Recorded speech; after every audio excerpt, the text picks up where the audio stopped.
উৎপাদন মৌসুম শুরু হলেও ন্যায্য মূল্য পাওয়া নিয়ে শঙ্কায় লবণ চাষে আগ্রহ হারাচ্ছেন কক্সবাজারের চাষিরা। অভিযোগ, উৎপাদন খরচ থেকে কম দামে বিক্রি করতে বাধ্য হচ্ছেন তারা। লোকসানের শঙ্কায় মাঠে নামতে সাহস পাচ্ছেন না অনেকেই। যারা প্রস্তুতি নিয়েছেন তাদের মধ্যেও দেখা দিয়েছে উৎকণ্ঠা। ব্যবসায়ীরা বলছেন, খাবার লবণ আমদানি ও সিন্ডিকেটের কারণেই তৈরি হয়েছে এই পরিস্থিতি। আবহাওয়ার উপর নির্ভর করে প্রতিবছর অক্টোবর থেকে মে পর্যন্ত চলে লবণ উৎপাদন।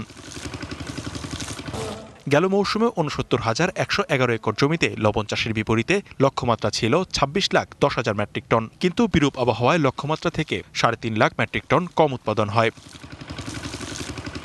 এরপরও লবণ মজুদ আছে ৩,৪০,০০০ মেট্রিক টন। আর চলতি বছর উৎপাদন লক্ষ্যমাত্রা নির্ধারণ করা হয়েছে ২৭,১৫,০০০ মেট্রিক টন। এরই মধ্যে লবণ উৎপাদনে মাঠে নেমেছেন অনেক চাষি।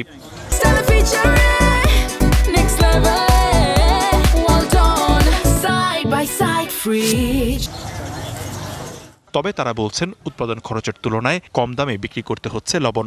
এতে লোকসানের মুখে তারা। অর্ধেক টাকা উঠাইতে পারবো না। অন্যান্য বছর ছিল ৩০০-র উপরে, এখন এসে আমরা প্রতি মন লবণ বিক্রি করতেছি ১৬০ থেকে। আগে তো নুনের দর আসছিল ১২-১৩০০ টাকার বস্তা নুন আসছিল, তখন আর ৫০০ টাকার মূল্য পাইলাম। সদরের কাছ থেকে ৫০-৬০ টাকা অগ্রিম টাকা খাই ফেলছি।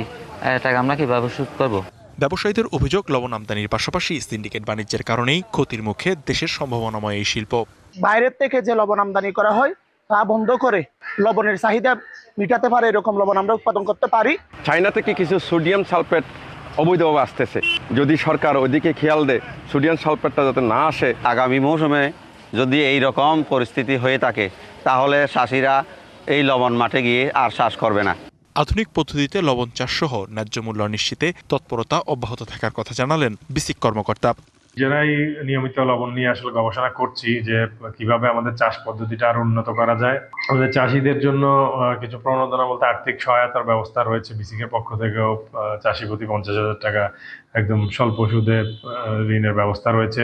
আর প্রান্তিক চাষিদের সমস্যা ও লবণ শিল্পের সম্ভাবনা নিয়ে নানা উদ্যোগ নেওয়া হচ্ছে বলে জানান শিল্প সচিব। তাদের ন্যায্য মূল্য কিভাবে পাওয়া যায় সেটার জন্য আমাদের একটা পাওয়ার পয়েন্ট প্রেজেন্টেশন হয়েছে এবং বিভিন্ন স্টেক হোল্ডাররা, যারা মিলাররা, বিভিন্ন অ্যাসোসিয়েশনের সদস্যরা, তারা বিভিন্ন রকমের সাজেশন দিয়েছে। যেটা করা যৌক্তিক সেটা আমরা করে দেবো ইনশাআল্লাহ।